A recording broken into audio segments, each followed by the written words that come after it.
on from yesterday.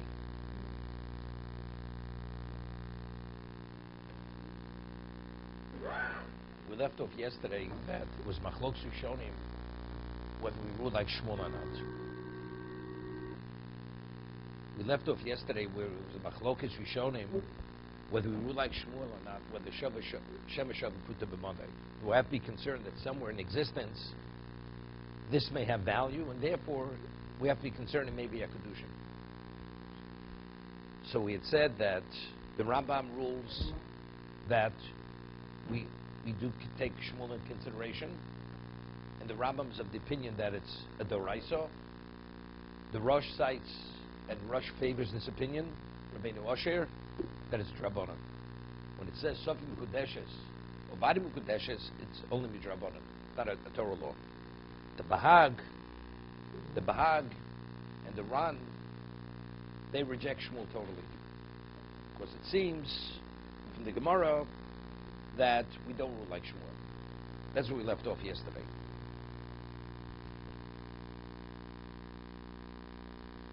We left off recently about Rava, that a man gives a woman a mat, a myrtle mat, and he says, Harei Mukdeshesli, with the mat.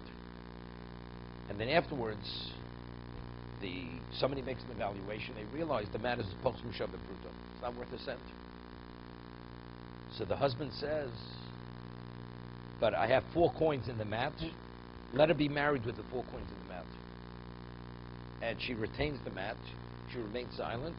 So the question is, that silence, after she receives the money, is that silence an indication she's agreeable to what he's saying, the second statement? He says, let her be married with the money in the mat, she remains silent.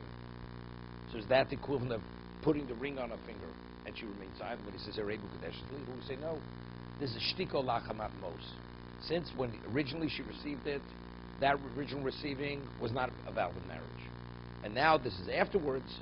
Silence now, is that an indication that she's agreeable to what he's saying? Well, no, it's not an indication of that.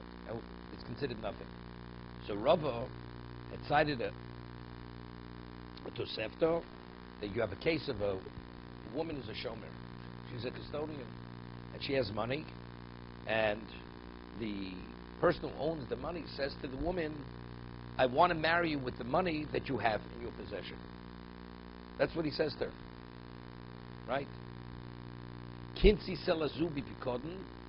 Originally, he says, take the seller for safekeeping. Initially gave her a seller, certain denomination of coin. For safekeeping, be my custodian. And then he says, I want to marry you with it. So initially gave it as a pikodin, and she received it. He says, no, I want to marry you with it. Okay? So it says that if he says it while he's giving it to her, then she's mukudeshes.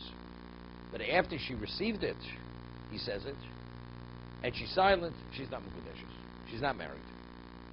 Okay? So Rava says, you see clearly here that shtiko lachmat mos, that silence after you receive it is not an indication that she's in agreement to what's being said. And she retains her status as a single woman. She's not married. He says, lav klumi. It's nothing.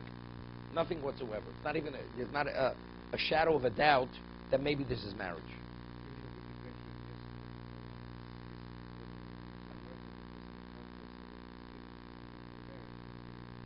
The Rava does make that difference. We'll see. The Gemara makes another differentiation, not that different. What I said yesterday, the Gemara doesn't say.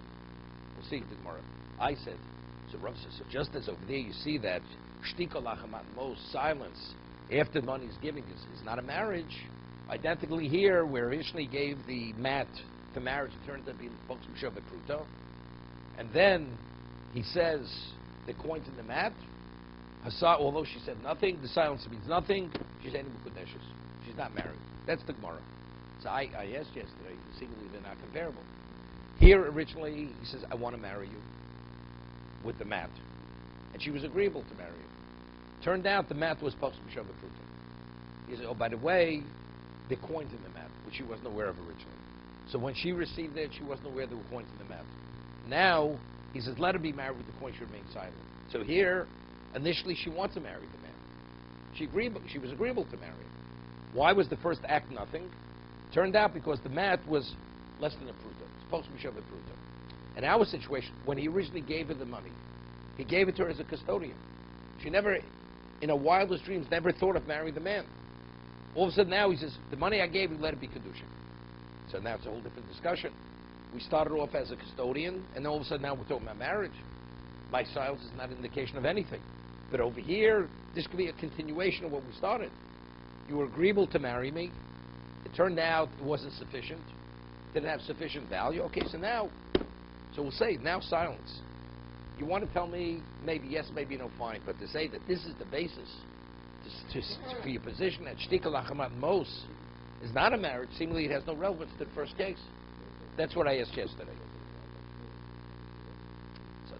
So we'll talk vadi kiddushin. Vadi, the nafkamina will be if somebody else gives a marries in that.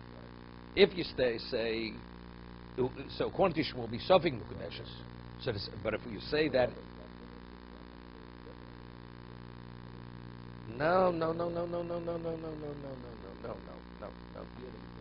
no.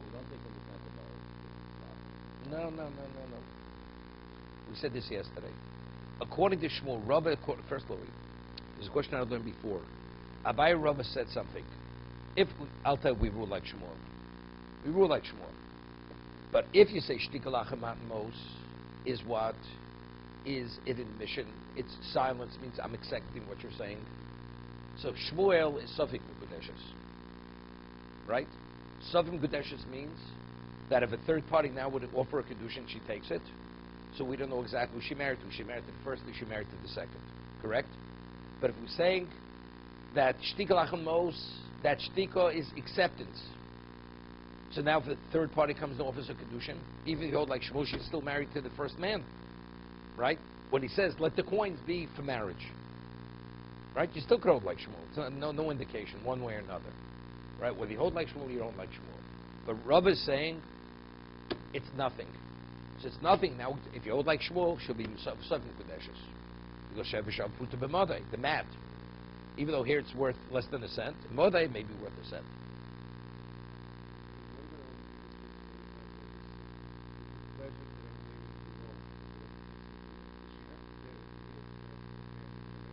No, that's different. Because that I'm giving to you now. That didn't exist until now. No. I'm marrying you with the pleasure that I'm canceling the loan.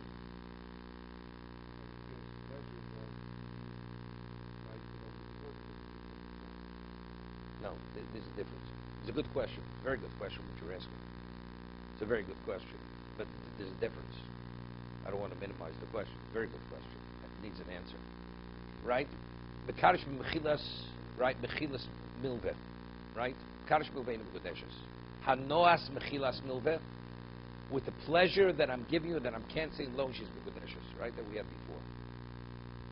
So here he gives her originally the coin for safekeeping. She's a custodian. Then he says to her, I'm giving you it as a gift. So when is he giving the gift? At this moment. Right?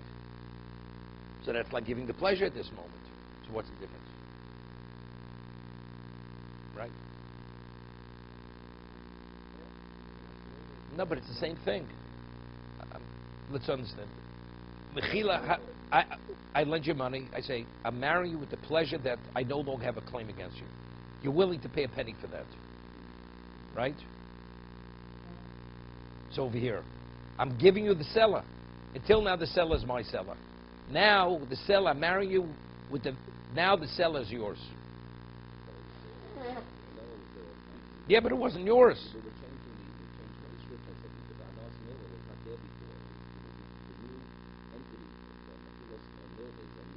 So what about acquisition-wise? What about acquisition-wise? The acquisition on the money, there was no acquisition. Why? No, so we are, because now there's an acquisition. Why was that no entity?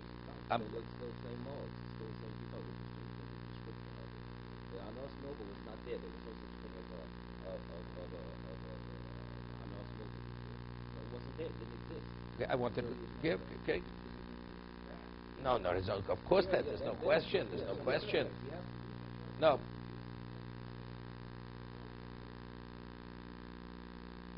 Right, so that's the difficulty. So now something new is coming about, right? She has an acquisition. I thought there's the difference. The difference is this: when you have a claim against the person, right? Let's say something's pressing on you, giving you pain, and I say, I'm marrying you with the pleasure you have that I'm relieving the pain, and a person would pay a penny for that, minimally a penny, right? So I'm pressing you. The release of that will alleviate that pain. I'm married with the value of that. That's something I'm giving right now. Because there I have a claim. Because I have no claim. You have my object. Here, you're a balchov. She's a debtor. So here I have a noose around your neck. I'm willing to remove the noose. What are you willing? Is that worth a penny to you? So that's why I'm giving you something. That's the hano. Because you have it. It's not enough of what I'm doing to be considered. What? So let's talk about another case. Right? We say, if a woman says, Rekod lefonai, so if she initiates it, she says, if you dance before me, I'll marry you. And he dances. And the service of dancing, the entertainment, is worth a pruta, she's mukadeshes. Right? So there's no pain. There it's just pleasure. But who initiated? There she initiated it. Let's say you would say to her, I will dance before you and I want to marry you with the service. It's not parshas. Who says she's interested? Right? But she always, she enjoys this. Who says she's interested? No, let's say it's definitely worth a Shabbat. Definitely worth a Shabbat Pruta. I don't know. Maybe that would be like the Pekodin. Right? Maybe that would be like the Pekodin. We'll see in a moment. The Gemara is going to ask a question. If I put a ring on your finger, right, and you remain silent, you should have taken the ring and thrown it back at me, right? Or you should have said, I'm not accepting it. Why did you remain silent? The Gemara is going to say that. Over here, when he said it, why is the silence? Why isn't it an indication of what? Of acceptance. So the Gemara is going to say, because she thought that if she throw it back at him, and it should break or get lost, she has liability as a shomer, as a custodian. That's the reason why she didn't throw it back at him. Normally the reaction is, I throw it back at you. What are you talking about? Right? That's what the Gemara is going to say. That's the Gemara wants to differentiate between the two cases. Yeah, so by a Pekodin, a shomer, when you have liability, you have responsibility to take care of it. So that's the reason why she was hesitant. She didn't throw it back at him. But the case of the Sipsa, which is not a shomer, right? She should have thrown the money back at him. So that's the Gemara why I want to differentiate. So why did she throw it back at him? So the not throwing back should be an indication of acceptance. We'll see the Gemara inside. The Gemara is going to ask that. David. Hello? Not there.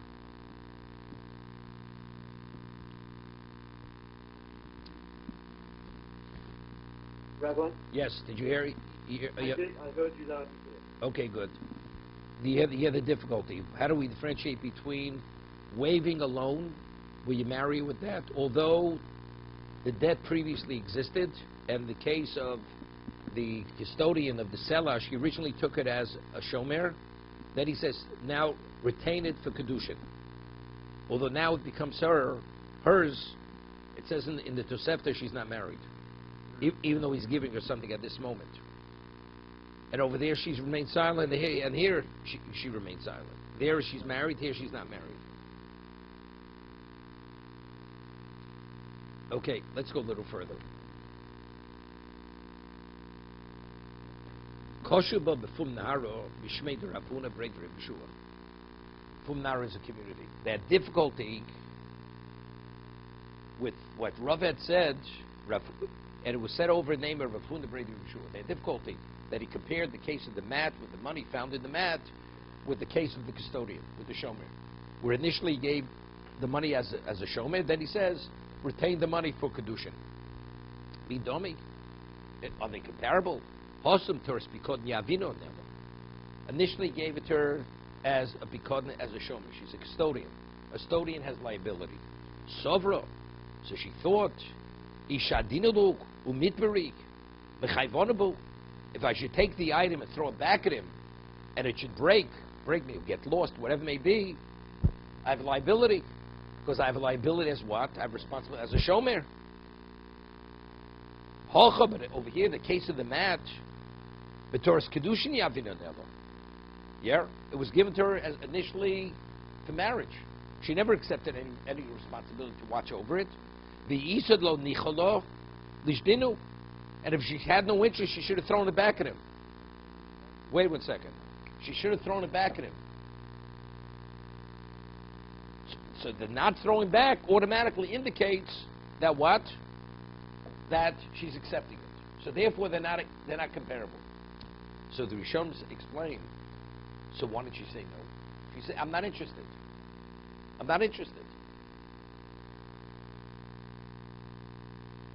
So he explains because since it's something which is so preposterous, why should I marry you? I don't have to say anything. I have to say nothing. Why did I throw it back at you? Because there's liability as a shomer. Why did I say no? The answer is there's not even the consideration. Why should I want to marry you? So if retaining your object means I'm married, you should have thrown it back. I can't throw it back because I have a liability if something should happen to it. To say no, I don't have to say no. There's no reason to say no. Like somebody wants to give somebody a gift. I want you to take a gift from me. Not interested in gifts from you. Do me a favor, because you know what it'll cost.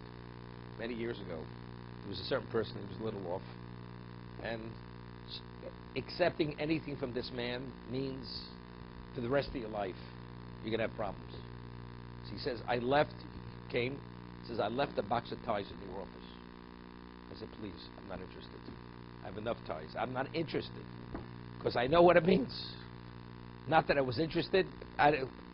You're this man's prisoner for the rest of your life. You don't want it. So man says, I'm marrying you with the coin they gave to you as a custodian. What? I'm going to become your wife? You throw it back in his face. I'm not interested. Right? But over here, there's liability.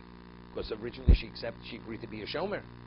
So not throwing it back is not an indication of anything. So why did she say no? She doesn't have to say no. Okay?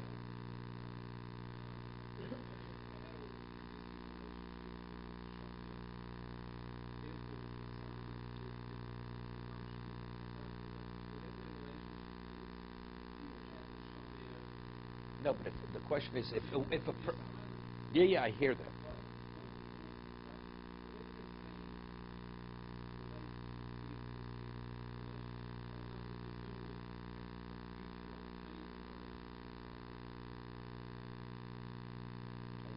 But if we say there's a chazaka that a woman would react to such a comment, right? So she should react, but why shouldn't react? The answer is because she doesn't have to react.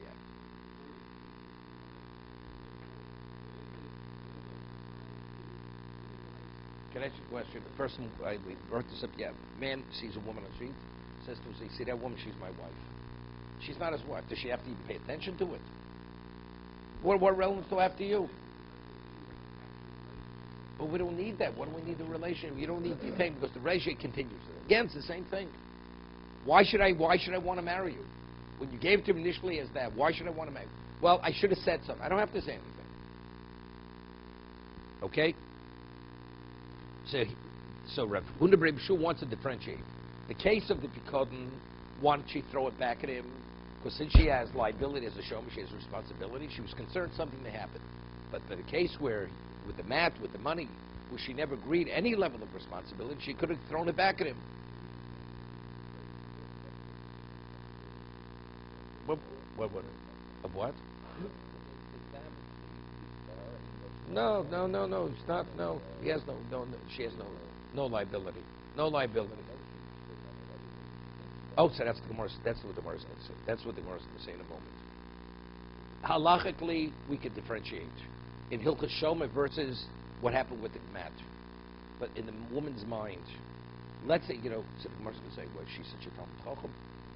She's not a Talmud Chacham.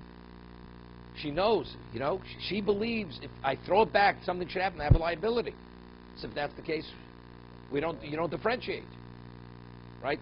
If a person knows the halacha, we know he knows the halacha, so you can make this differentiation.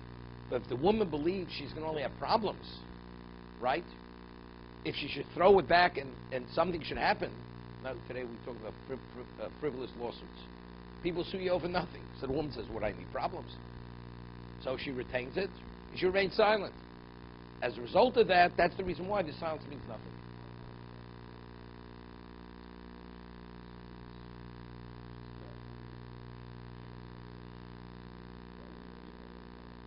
Wait a second. Wait. Good. You showed me ask you a question. Maybe a person's a shomer, and what's the halacha like this? Somebody hires me to work for a day, and I agree to work for the day. And then in the middle of the day, I say, I'm quitting. And as a result of me quitting, the employer takes a loss. Because he has no employee. Does the employer have a claim against the employee? So Gemara says, that employee could quit in the middle of the day. Why? Because it says, being bound to another human being in servitude, that's called slavery. And the Torah says, you're my subjects. You're not a subject of somebody else. Therefore, you're always free to walk out. Therefore, an employee could quit even in the middle of the day, regardless of what happens to the other person. There's no liability. Okay? There's no liability. So over here, I agree to be your shomer. So it's true. As a shomer, if something should happen, I have liability. What I said, I'm terminating my responsibility as a shomer. So the moment he says that I want it to be kiddushin, if that's the case, I'm not your shomer anymore. Take it back. So as a result of when she throws it back at him, there's no liability to the shomer anymore. The shomer has this question. That terminates the contract, the shomer contract, like the employee quitting in the middle of the day. So why should? So the question is, you should have thrown it back at him. Why is there a level of why is there any liability? Exactly what you're asking, right? So they say the same thing. Is she such a Talmud chacham? Yeah, a person believes, the woman believes, she's a shomer. She's liability. She knows how to terminate a contract. She knows originally she was read her levels of responsibility. She believes until she actually gives it back responsibly, she has liability. So she's not going to throw it back at him. As the Gemara says regarding the case of the mat, because she's not a Talmud chacham, she's not adept in the laws. That's the reason why she won't. Identically, even here, although it has been terminated, but since she sees herself as a shomer, she won't do it because she believes she has that level of liability. That's one answer Rishonim give. The other answer the Rishonim give, if the person accepts to be a shomer for a specific amount of time, for a month, and 15 days into it, she says, I want to terminate you. My response is a shomer. You have no right to terminate because you were obligated to watch it for a month. So speaking about over here, she accepted to be a shomer for a specific period of time. So therefore, if she should throw it back at him, she can't. When the Gemara says B'Mitziyah, you could say Harishal Cholfanecho. Here's your thing, take it back. That's where it was open. You're a shomer as long as you want to be a shomer. But if originally the shomer accepted to be a shomer for a specific period of time, you're locked into the period of time as being a shomer. So that liability continues. So therefore, if she should throw it back at him and anything should happen, she has whatever that liability is. That's the reason why she's hesitant about throwing it back at him. No, he could do whatever he wants. Could I ask you a question? If a man owes me money and I want to let him out of the debt, I say it's okay. Right? There's no question. Of course you can let him out. The one who owns it, you're bound to me. If I want to let you out of the contract, I can let you out of the contract. Not a question.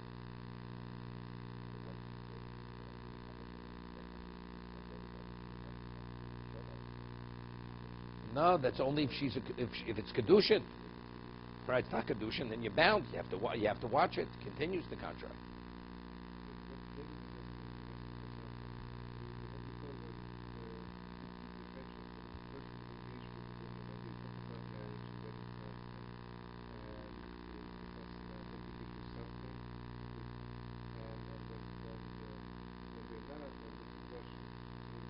Not quite. It's nothing. It's nothing.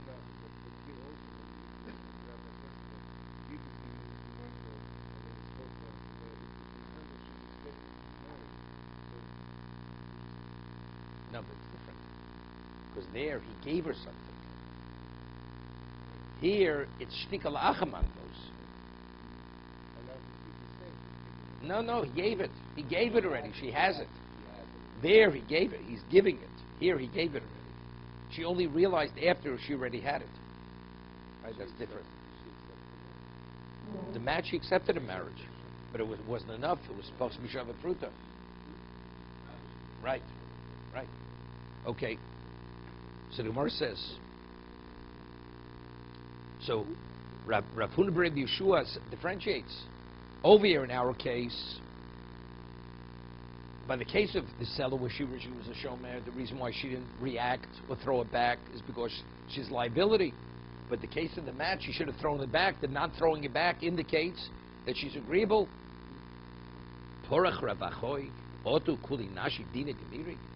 Well, women are so adept in halacha that they know this differentiation.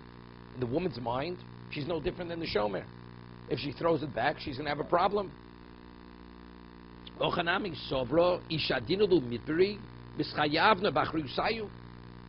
thinks that if she throws it back at him, something should happen. She has achrayus, she has responsibility. So therefore, Rav's comparison is a good comparison. Yeah, but it doesn't answer my question, right? My question is there's no comparison between the two. Here, she was originally agreeable to marry the man. Turns out it wasn't enough. So now he says, take it for that. So we should say, okay, she's agreeable. There, she takes it as a shomer, as a custodian. Also now it says, the money I gave you, let it be marriage. Let it be marriage. So silence means anything. That means nothing. So the reason why it means nothing is because all of a sudden you're introducing a whole new concept over here. Here we're talking, we want to get married. And she was agreeable to get married. So here, the silence is an indication of what? Maybe she's agreeable to it. The two are not comparable.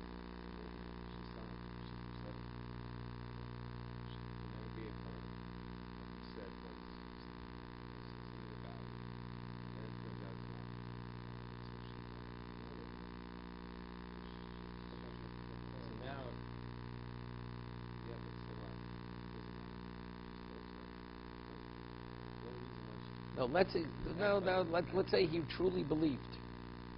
Let's say he went and had it appraised, and together, and the appraiser said it's worth a penny. And later they find out the appraiser wasn't really an expert in appraisals, so she can't fault him. Could she fault her? She's not faulting the man. If you're talking even in that case, and later she should find out the coins in the map. Rav says ain't b'kodeshes. It's nothing. So over there, she can't be upset if the basis is as you're saying. There's not being upset here. Okay?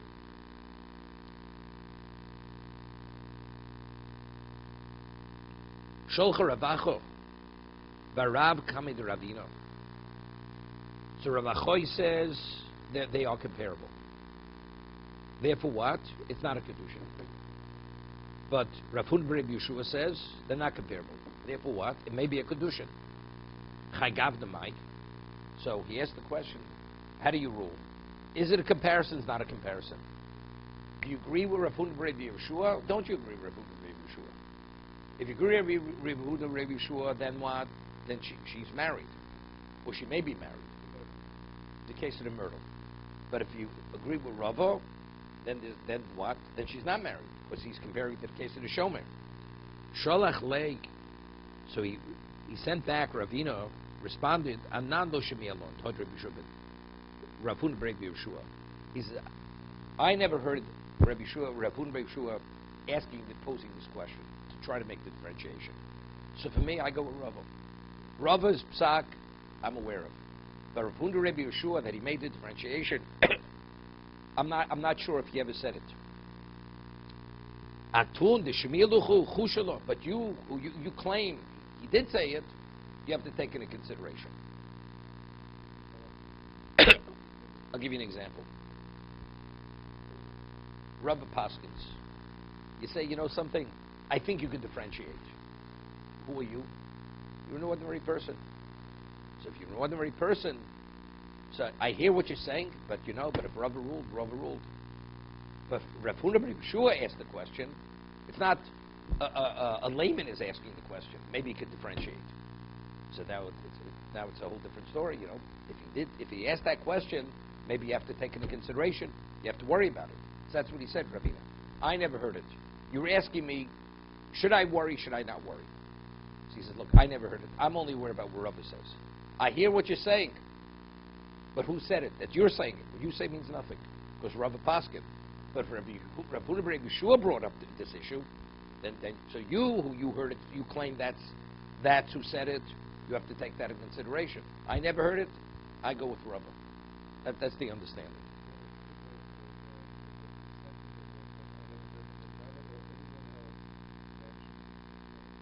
That's exactly what I'm saying. I'm not bound to hear what you said. It's not. So what you said? No. I don't have to take it into consideration. I'm not aware of it. That's what I'm saying. If he would be sufficiently credible, he would have to take it into consideration. But when he sent it to Rav Acha, Rav sent it to Ravina. Rav Acha, by Rav, the son of Rav, to Ravina could be he's like a child. Doesn't make a difference. He's not called Rebbe, Rav.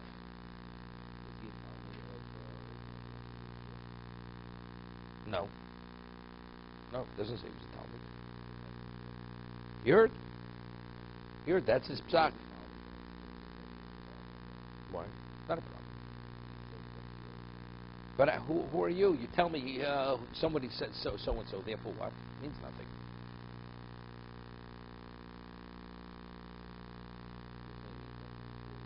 Because it's not sufficiently credible. It's what Rashi says. Since I did not hear it, what you say is not sufficient. That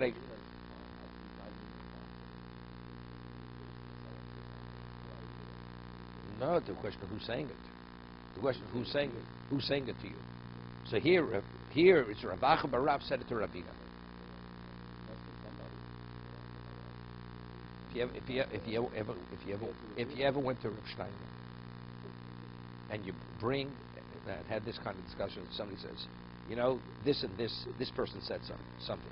He says, how do you know? And what you said could be not. He says, how do you know? He says, well, I heard it. He said, you heard it? It means nothing. That's the way he responds to it. It means nothing to him. And even if you heard it, who said you heard it correctly or accurately? Because if it makes a difference, it makes a difference. So if it's going to make a difference, and I don't know, maybe you didn't hear it accurately, then I don't accept it. That's the way he conducts himself. Some people, they believe everything. Moshe has a tshuva years ago, there was a whole question about how high a mechitza has to be. Somebody writes on Moshe tshuva a question, says, I received that it was said in your name that a mechitza that's 36 inches is sufficient to separate between men and women in the shul. Which Moshe never said. But this is the way the man writes it, writes the question. So Moshe says, he says, they say a lot of things in my name, but I never said it. That's what he says. He said, they say a lot of things in my name. Years ago, everybody said, Rav Moshe said. Rav Moshe never said it. So to give it credibility, they attach Rav Moshe's name to it. Rav Moshe said. Fortunately, today's day, you don't hear Rav Moshe's name mentioned anymore. Even things he did say, it's not enough. His psak is not sufficiently reliable. It's too lenient. Okay. Hayitzo davi mizavne varshachi. Question what this means. This woman, she was selling either silk belts or like buttons. Varshachi. This is bindle. Also, Gavra Chota Varshchamina. This person went and he seized what she was the merchandise. She's a thief. Okay? Omra lei Havanelli. So she says, give it back to me. Oma lo iahivna leich mekudishisli mikdishli. If I give back, would you marry me? With what I'm giving you back. Shakilte. So she took it back. Vishtika. She didn't say a word. She took it back, didn't say a word. So the question is, when she took it back, is that an indication she agreed to take it to kiddushin or not? So there are many questions here. First, it's stolen property. Let's say even she agreed, but what is he marrying with? Right? He's not married. No, it's not his, period. It's hers. He didn't give her anything. He gave her the physical object, but which object did he give her? It's her object. Even if she agreed to be married, he has to give her something else. So the way the Mepharshim explained it over here, if the only way I can be married means you're a thief. So if you're a thief and I agree to be married, and I agree to marry you with what you're returning to me, it means I had to be mochel, I had to waive the what? The obligation for you to return the stolen object. So, even better than that, she was mochel the chiv hashava. As we discussed, when a thief steals, he has liability. He has liability. So what gives him liability? He has kinyonim. That's the reason why she is kona. We discussed this. As a result of that, she's waiving the obligation to return it. The moment she waives it, it's his immediately. So when he gives it back to her, he's giving her his object. That's how they learned the Gemara. To be continued.